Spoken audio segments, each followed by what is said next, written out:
When was the last time you saw a young child with an iPad or smart device? It seems in our modern world, the prevalence of these children has drastically increased.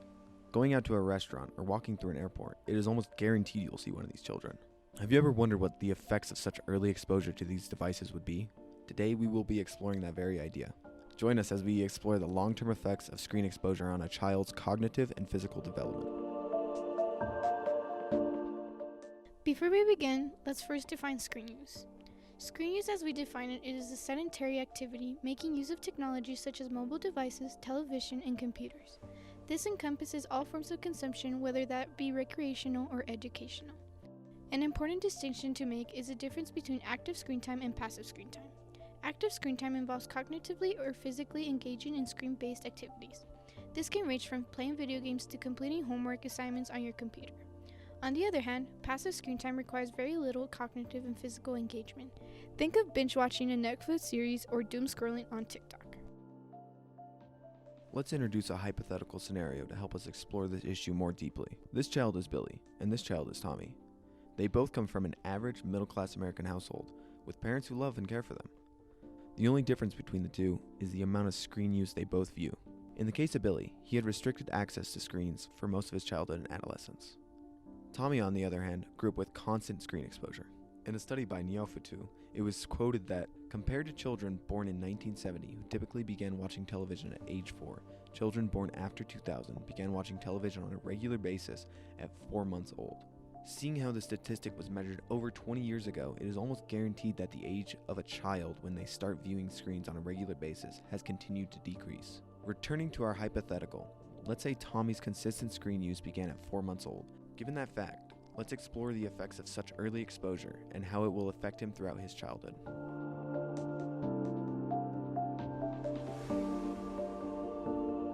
Let's first begin with how screen time affects the development of the brain.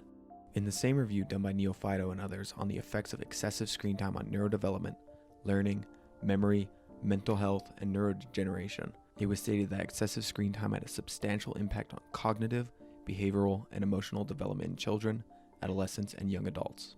Let's take Tommy, who from an early age was exposed to regular use of screens.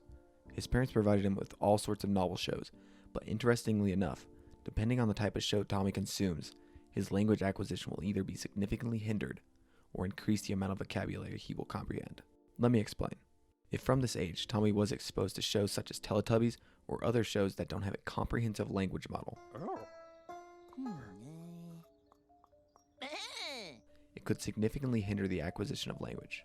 In a way, it's similar to baby talk. Children build their language models based on what they hear, and if what they are hearing isn't actual language, it muddies the water in a way, making it significantly harder to parse what is true language and what is gibberish. Conversely, if a child was exposed to shows such as Blue's Clues or Dora the Explorer, there was a significant increase in vocabulary acquisition and language performance. Depending on the screen content a parent was showing their child, it would significantly hinder or increase language acquisition. The interference of the language acquisition process is only the tip of the iceberg when it comes to the adverse effects of early exposure to screens. 2 hours a day was associated with decreased thinking and language performance in children, and those exposed to 7 hours a day show a significant thinning of the cortex, a part of the brain that affects cognitive function and memory. This thinning of the orbital frontal cortex, which is also thought to play a fundamental role in reward-related decision-making, was associated with behavioral addiction later on in male adolescence. Additionally, preschool children who were exposed to excessive screen time showed delays in learning and failed to meet developmental milestones in problem-solving, language, and motor skills. In conjunction with these findings, these children displayed negative cognitive, behavioral, and physical outcomes.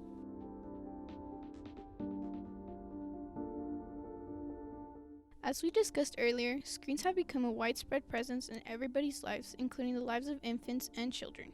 But what effects does all this screen time have on their attention span and the development of ADHD and ADHD-related behavior? Screen time has a relation to these through various factors.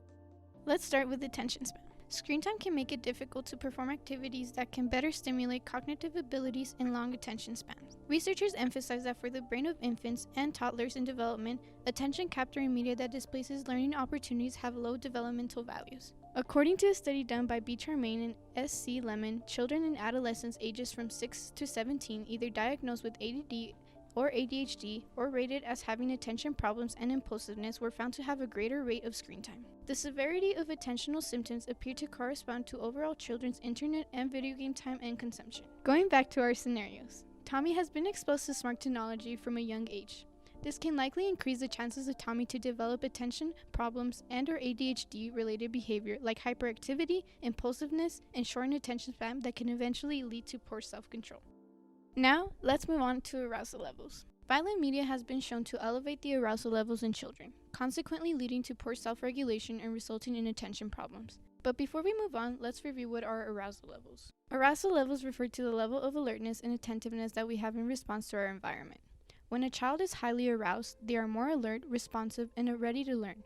But when they are low in arousal, they may feel sluggish and disengaged from their surroundings. Studies have shown that excessive screen time can lead to decreased arousal levels in children, which can impact their attention, mood, and overall functioning. Moreover, the constant stimulation from screens can cause children's brains to become overstimulated, leading to a decrease in arousal levels and an increase in fatigue. Quickly going back to our scenario. With this information, we can support that it is more likely that Tommy, compared to Billy, will develop ADHD or ADHD-related behavior with attention problems if he continues to spend large amounts of time in his screen device. Luckily, there are few alternatives to avoid these issues overall. For infants, the American Academy of Pediatrics recommends no screen time at all for children under 18 months old and limited screen time for children between 18 months and 5 years old. On the other hand, activities that encourage interaction and engagement, such as reading, playing with toys, and doing puzzles, can help improve attention and focus. Physical activity and outdoor play are also important for overall development and can help reduce the risk of ADHD. So, while screens may be tempting as a quick and easy distraction, it is important to be mindful of the impact they can have on children's attention span and development.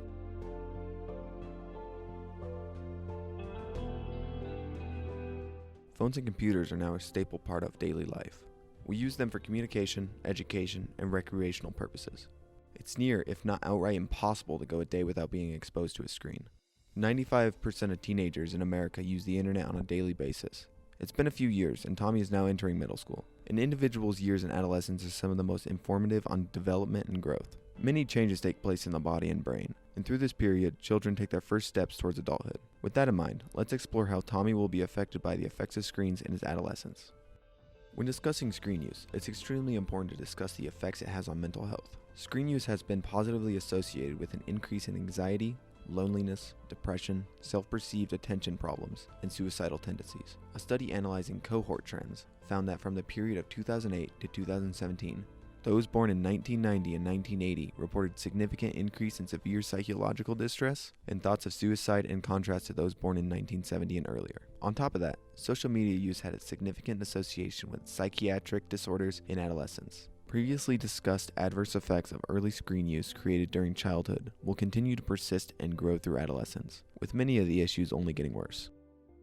Symptoms of inadequate sleep are known to cause the development of depressive symptoms as well as suicidal behavior. Findings have indicated that 9 times screen use is linked to the depressive symptoms and suicidal feelings among junior high students. In his article about adverse physiological and psychological effects of screen time on children and adolescents, Gady Lisick emphasizes how the use of mobile devices after bedtime among pre-adolescents and adolescents is associated with tiredness and sleep problems, which can eventually cause daytime sleepiness and poor academic achievement. The short wavelength light that is typically found in these screens can cause sleep disturbances by interrupting melatonin production, thermoregulation, and decrease in sleep quality.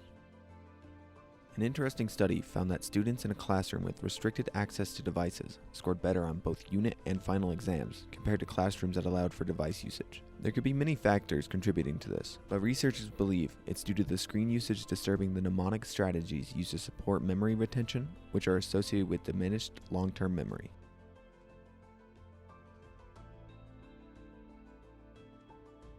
As previously discussed, screen use and media use has become an integral part of the modern life. From work to entertainment, communication to education, screens have become deeply ingrained in our daily routines. The impact of screen use is a gradual process. Therefore, effects experienced in our childhood and adolescence can also translate into our adulthood. As an individual spends more time in front of screens, problems on physical and mental health and social development can arise or worsen. Excessive screen use, particularly passive screen time, can contribute to the increase of sedentary behavior, which is also associated with obesity, cardiovascular disease, and musculoskeletal problems. It can also decrease real-life social interactions, which can eventually lead to social isolation. In Neophyto's review on this subject, it was stated that sedentary time spent by adults, such as time spent on electronic media, was associated with the risk of early cognitive decline and dementia. As we stated before, all of the previous effects of excessive screen use in childhood and adolescence will continue to affect those in adulthood. All those issues that arose during those stages don't just magically disappear. And so individuals such as Tommy later in adulthood will be dealing with mountains of issues caused by excessive screen exposure all the way from early childhood into adulthood. The list of adverse effects of excessive screen time is extensive and would take much longer than 10 minutes to explore how it affects an individual through the course of their life. This issue is complex and multifaceted and can warrant easily an hour or more to explore all the fine details that go into effects of screen usage. Although we've discussed much of the negatives of screen usage, screens can also offer numerous benefits. The key lies in promoting healthy and balanced screen habits. It is crucial for parents, educators, and individuals of all ages to be mindful of the potential long-term effects of screen use and strive for a healthy and balanced relationship with screens in today's digital world.